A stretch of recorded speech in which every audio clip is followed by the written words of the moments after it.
I'm Kristi Noem. I'm the Secretary of the Department of Homeland Security, and we just recently, in the last couple of days, have had one of our own that has been attacked and has been harmed dangerously by violent criminals that have been run loose here in New York City, but also in this country, as a result of sanctuary city policies and the policies of the Biden administration.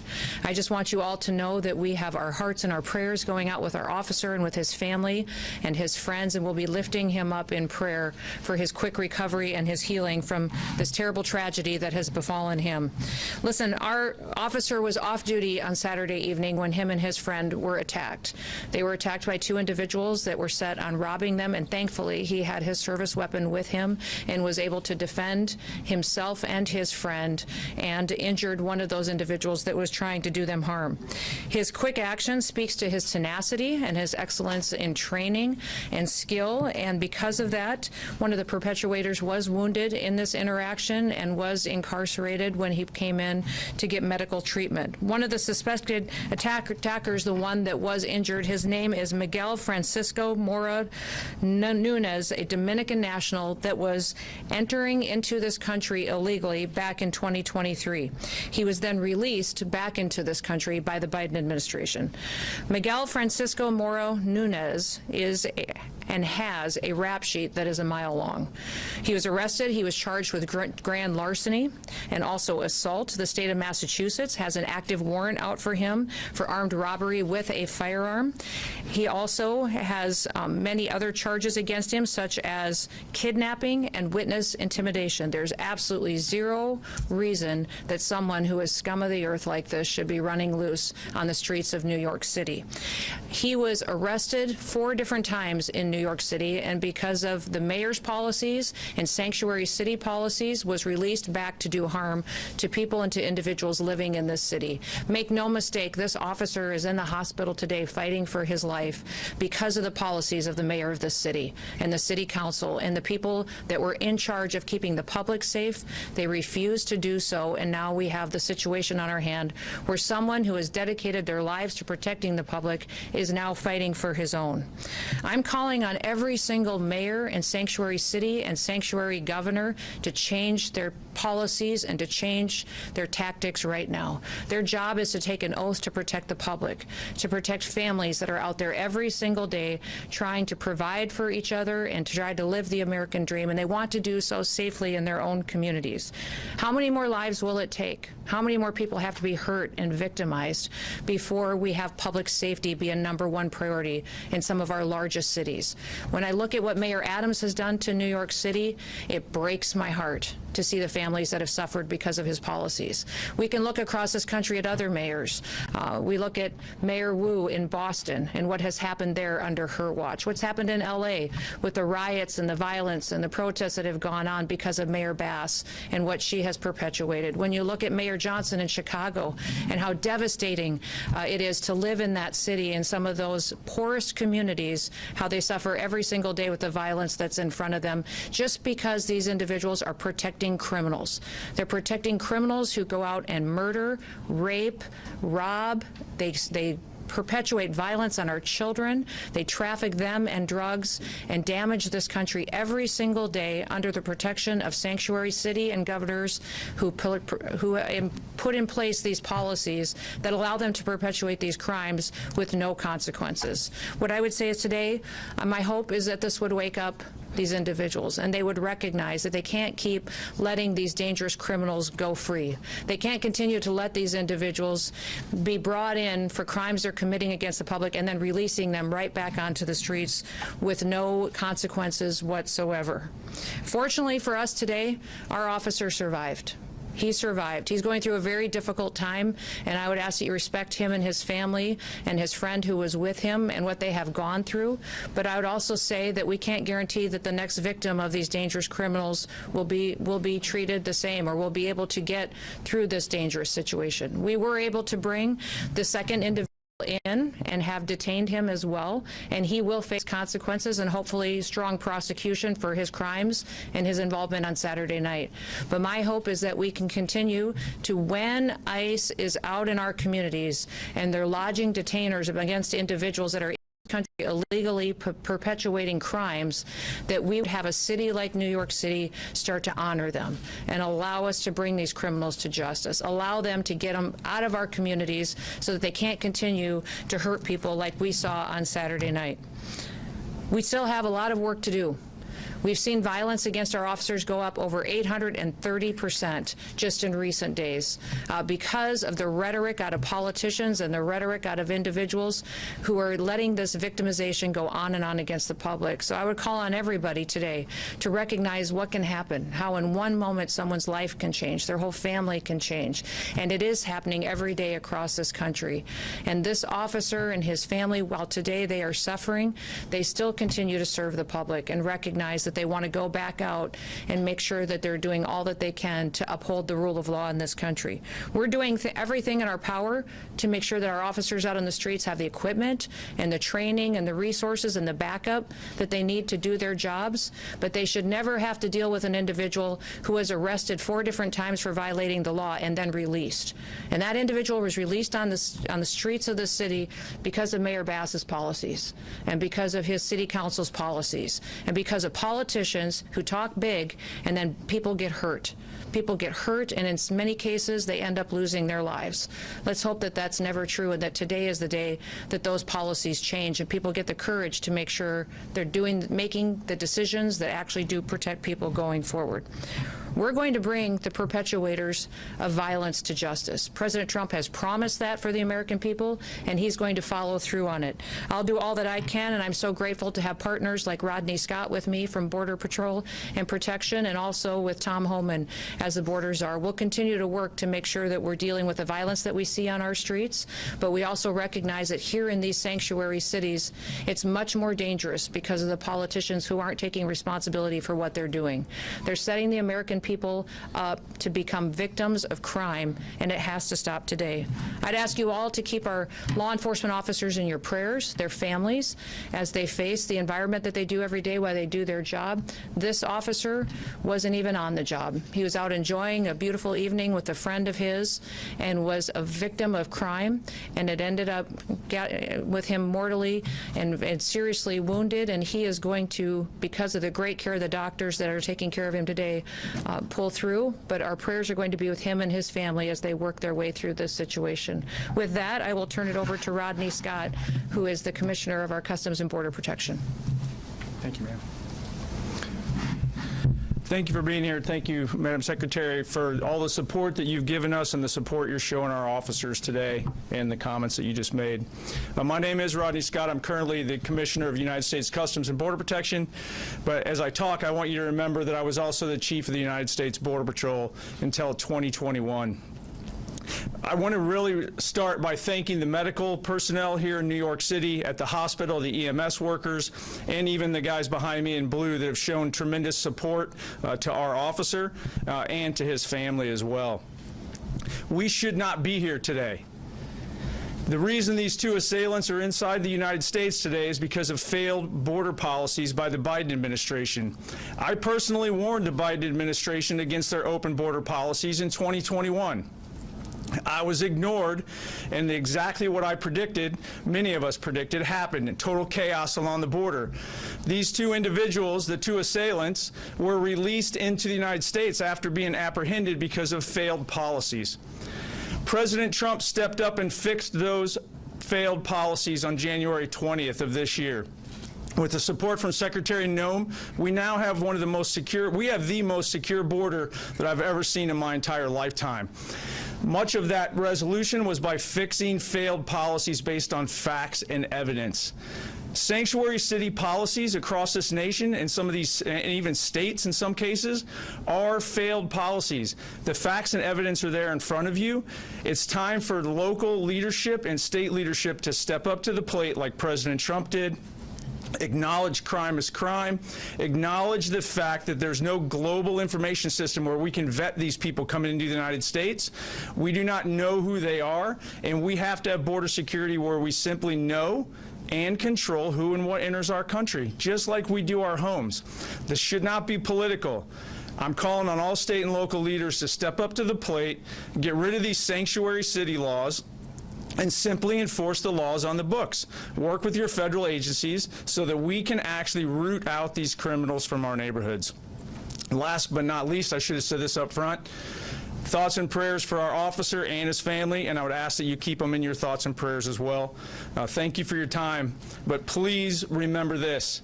This was 100% preventable. It was caused by bad policy, and it can be fixed with good policy. Thank you. That's very good.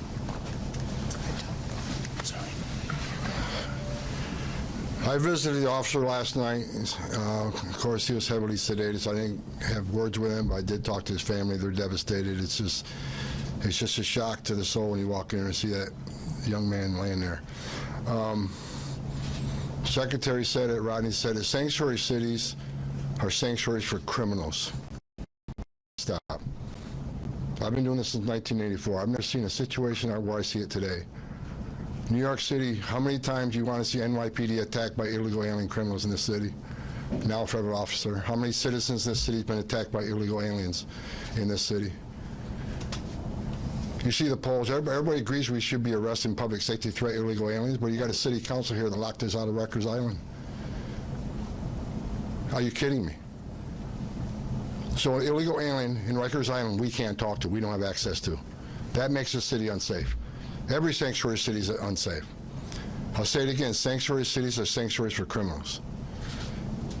And I'm going to work very hard with Secretary Noem to keep President Trump's promise and his commitment several weeks ago that sanctuary cities are now our priority. We're going to flood the zone. You don't want to let us into jail to arrest a bad guy in the safety and security of a jail. You want to release him into the street, which makes it unsafe for the community, makes it unsafe for the officer, makes it unsafe for the alien. Anything can happen on a street arrest. So what we're going to do, we'll have more agents in New York City to look for that bad guy. So sanctuary cities get exactly what they don't want, more agents in the community and more agents in the work site. If we can't arrest a bad guy in the safety and security of the county jail, then we'll arrest him in the community, and we'll arrest him in the jail. And when we arrest him in the community, if he's with others that are in the country, they're coming too. Sanctuary cities are sanctuaries for criminals. President Trump is not going to tolerate it. And I'll work every day with Secretary Noem to make sure we get as many bad guys, illegal aliens out of this country that we can. And I want to say one more thing. I'm sick and tired of reading in the media every day how ICE is not doing what the Trump administration has promised, that we're not arresting criminals, that most of the people we arrest are not criminals. I look at the numbers every day. The numbers I looked at the other day, 130,000 arrests and 90,000 criminals. Do the math, that's 70%. And who are the others? Others are those who have final orders, who had due process at great taxpayer expense. A federal judge ordered them removed, so ICE's job is to remove them. Who are the rest of the people? National security threats. Under Secretary Noem's leadership, they've arrested several hundred Iranian nationals. National security threats. They may not have a criminal conviction, but they need to be detained. They need to be arrested and taken off the streets of this country. Then I read another story about how most people in ICE detention aren't criminals. Now the story is, how bad would criminals have to be? I saw a story, only 1% of the illegal aliens removed were murderers. Are you kidding me? Being in the country illegally is not illegal anymore? You got to commit a murder to be deported? If you look at ICE detention, I'll say it again, look at detention, who's in detention? I looked at the numbers this morning. A majority are criminals, have criminal history. Who are the rest? Final order cases, who a judge ordered removed. The others are expedited removal. By federal statute, demands they be detained. So for the media out there, let's try telling the truth about the men and women of ICE and the men and women of the Border Patrol. I wore that uniform. I was an ICE agent. These are the finest men and women in this country that put their lives on the line every day for this country. I buried Border Patrol agents. I buried ICE agents. Luckily, thank God, we're not burying one today. Enough. I love the men and women of ICE. I love the men and women of the Border Patrol. They're finally doing the job they took an oath to do, and they got a great leadership of Secretary Noem, who's going to enforce the law without apology. I appreciate your leadership, man. Appreciate you. Appreciate it. That's all.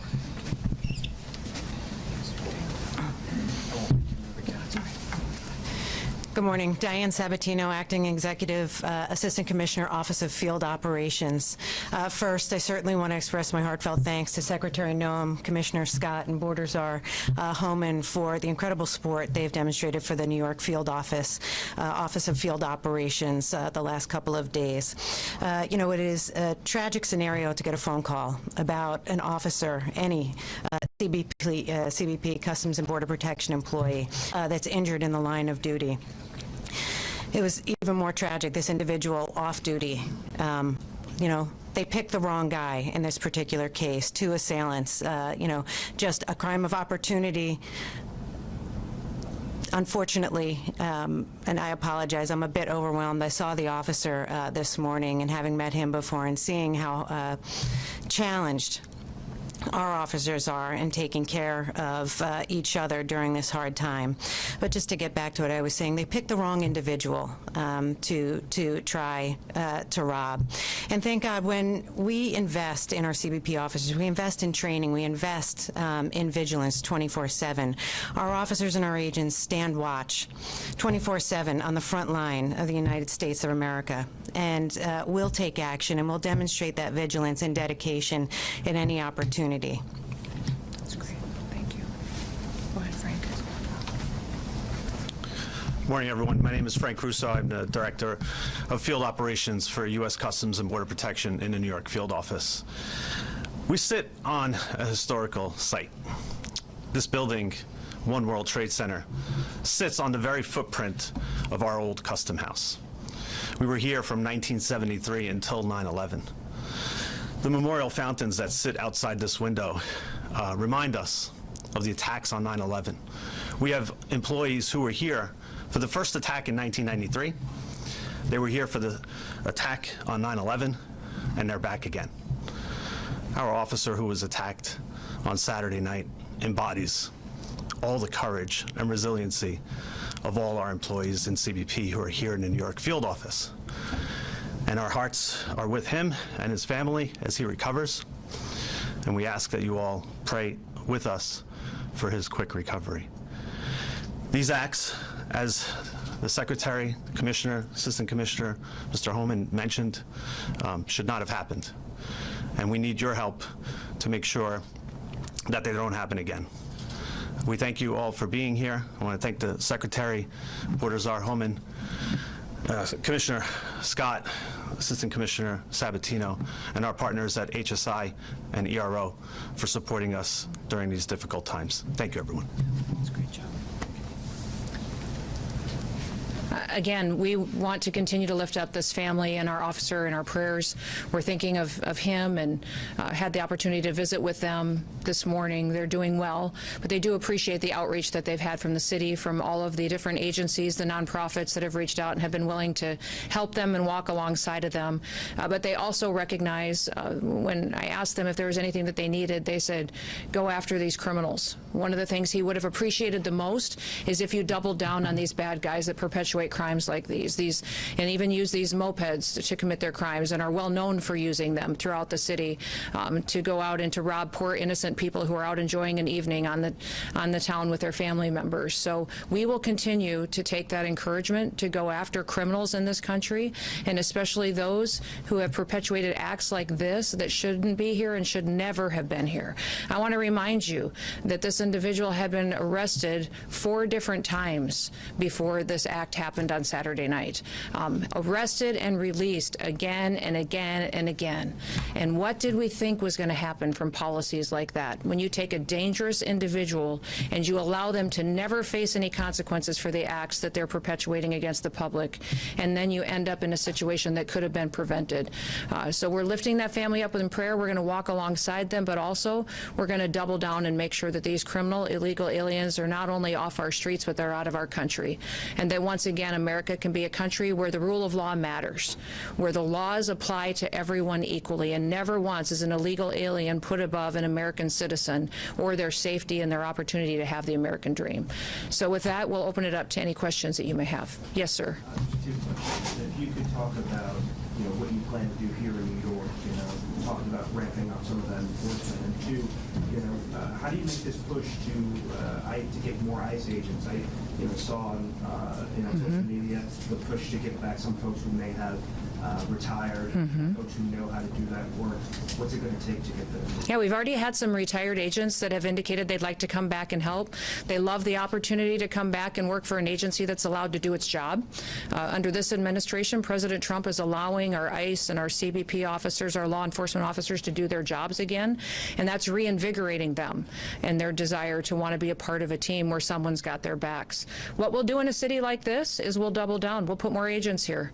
We'll put more personnel here. We'll give them more equipment, more training for situations where they may have to go into a dangerous neighborhood where local law enforcement won't be there to have their backs.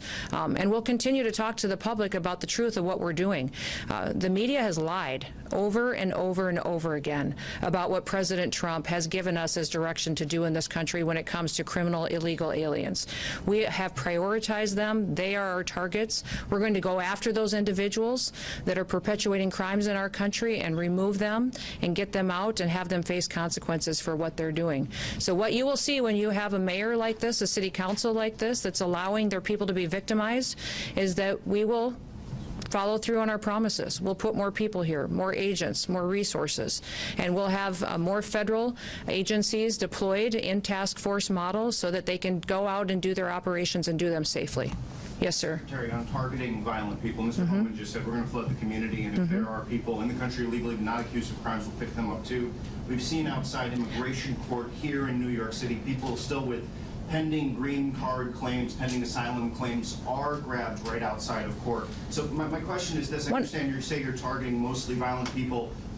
Are you not undercutting your own argument when you arrest those other? Absolutely not. What we're doing is we're targeting those individuals that are perpetuators of crimes in this country, those who have final removal orders, those who have undergone due process and are needing to be removed from this country. We will do that. The biggest problem we have here in this city is that they don't honor our detainers, is that they're releasing people out of the court system, out of jails, and we have detainers against them, and local law enforcement isn't cooperating with us to honor those so that we can get these individuals off the streets. So we're going to continue to do that work every day, but it would be much safer for law enforcement, much safer for the public, if we could do it in partnership with local law enforcement. And we do that across the country. In so many states, we have agreements with city police, with sheriffs, with local law enforcement who partner with us to make sure our officers can be safe while they do this work, and we can clean up communities that are victims of crime. Unfortunately, here in New York City, it's a different situation, because here people play politics and then you have innocent people get hurt, and that shouldn't happen anymore. Just to be clear, yes, ma'am. So many of those arrests, yes, ma'am, not accused of criminals, if law enforcement, not accused of crimes, local law enforcement cooperate. That's what you're saying? It depends on if you're talking about those who have charges against them, those who have pending charges, those who have final removal orders. Those all continue to be our focus as well. Go ahead. Yes. Yesterday we learned the suspect, Miguel Francisco Mora Nunez, was once deported and then re-entered the country illegally through the Arizona border sector. Can you explain how and why that was able to happen? Well, if you look at what happened during the Biden administration, which is when he entered this country, was that basically anyone who crossed the border was granted an asylum and given a notice to appear in court, and he never did. Never showed up, of course, which was happened with millions of individuals who came into our country. And that's the task that we now have under the Trump administration, is cleaning up the ramifications of that invasion of our country. Remember, people came to this country through an open border and those policies that were terrorists, suspected terrorists, people who were violent criminals from across the world, individuals who were emptied out of prisons and mental institutions, and they came to this country, and Joe Biden and his administration just opened the door and let them flood in. The individuals that perpetuated this crime and violence against our law enforcement officer on Saturday night and his friend were two of those exact same type of individuals that crossed the border under those policies. They shouldn't have been here. They had been arrested in the past and released again. I'm thankful we have a president now who's not going to allow that to happen anymore. Yes, sir. The arrest of the second suspect, what's his immigration status? He's an illegal in this country as well. And so he has been brought in. Excuse me? Can you tell us more about when he was detained? He was detained earlier today and was brought in. It's a case that we will continue to work, but he was a part of this robbery on Saturday night, and hopefully he will face full consequences for being a part of that. Entered under Biden also. He did. They both entered under Joe Biden's policies, and we're grateful for the work of our HSI individuals who were able to go out there and partner with other agencies to bring him in this morning. Yes, sir. Are there going to be any federal consequences for, I mean, you clearly laid the blame at the feet of our mayor and our legislature. And your city council. And our city council. Yes. Are there going to be any federal consequences for courts that continue to release migrants who are not only here illegally, but have committed or are charged with committing violent predicate felonies? Well, I just want them to know that we will use every tool at our disposal that we have the authority to under the federal government to bring safety to the people of New York City and to other sanctuary cities across this country. One thing I would encourage the public to do is to continue to speak out for safety, for the ability to walk their kids to school in the morning, for the ability to sleep at home at night safely and not have to worry about violent crime happening right outside of their doorsteps. I've been here in the city several times doing different operations with our ICE officers, with HSI officers, and it's amazing to me how you can be out on the street early in the morning while we're incarcerating many of these individuals who perpetuate violent crimes, and the citizens who live in those neighborhoods walk by us and they say, thank you for being here, thank you for helping us. Nobody would help us, and we've had to live like this for years. Thank you for giving us the chance to be able to walk down our street again without having to worry about who's going to attack us, who might hurt our children, or what might happen to our small business today. That's our mission every day, is to make sure that we're not going to do what Joe Biden did or what these sanctuary politicians do. They decide who has to be a victim and who doesn't be a victim when they pick and choose who they're going to uphold the law against and who they're not going to. And many times their policies have treated illegal criminals better than they have U.S. citizens. It's wrong and it needs to stop. And this situation on Saturday night where our officer was shot and wounded and hurt and is in the ICU right now in the hospital fighting for his life, that had to happen because it shouldn't have happened. It wouldn't have happened if we would have had the right leadership in this city. Yes. Hi, I'm Elaine with the New York Times. I'm curious, which sanctuary city policies do you think would have prevented this from happening? And was there an ICE detainer for the man who was arrested? I can't speak directly if there was an ICE detainer out against this individual right at this time, but he had been arrested 4 different times, had several charges against him. If you remember, I spoke about his charges in Massachusetts as well for kidnapping. He had charges against him for larceny. This individual should have been deported and never been in this country, and that is one of the individuals that should have been prosecuted for his crimes, and then he would have been on our radar and we would have been able to remove him. And if I could, there was a detainer, but the issue, as the Secretary said, he was arrested at least 3 or 4 times by NYPD, but they're not allowed to work with ICE on your sanctuary city policies. That's what the Secretary's getting to. Cops should be working with the cops. This should be a nonpartisan issue. Cops working with the cops to keep New York safe. We're not asking them to be immigration officers. We're asking them to help us remove public safety threat illegal aliens from this country, but NYPD is not allowed to do that, and that's exactly what happened in this case. Have you spoken with Mayor Adams about this, and what was his response? We have spoken with him about the policies before and asked him to change those policies. There's times that the NYPD, and I believe that's still in place, that if one of our officers is in jeopardy, they're still backing us up on that, but not doing operations with us, which does happen in many other cities and other jurisdictions. We wish we had that kind of partnership with Mayor Adams, and I know you guys have got a leadership election in this country or in this city that's going to be happening soon. Boy, start looking at the candidates today and see which one is going to start making this city safer, because you've got a mayor today that could have done better, and maybe he'd have more support today if he'd have put his people first. If you look at Commander Shell of NYPD did an op-ed last night that I read, and I saw him on doing an interview this morning. He's got 4 decades NYPD. Even he spoke up, said this should never have happened. NYPD should be working with ICE on criminal aliens. either of you endorse any of the candidates for mayor? No, that's not what we're here today about. We're here today to focus on our officer, his family, and to make sure that everybody understands that this didn't have to happen and that we want more cooperation out of local law enforcement so that we can get dangerous, criminal, illegal aliens off of our streets. I see, Who's talking? Yes, sir. I see Mr. Clayton here. You intended to take this case federal. Jay, would you like to start? Let me say two things. Oh, yeah. Thank you. I want to say two things. First, for the last 36 hours, I've watched the people who work under all of you work tirelessly to bring this case. We are expecting to bring federal charges. The second thing that I want to say is the commitment of the federal government, the U.S. Attorney's Office, all of our partners, to end gun violence in New York is as strong as it ever has been, and we are going to do that.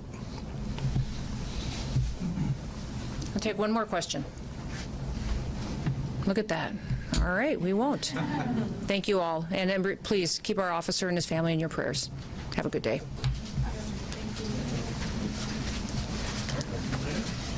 Thanks, man.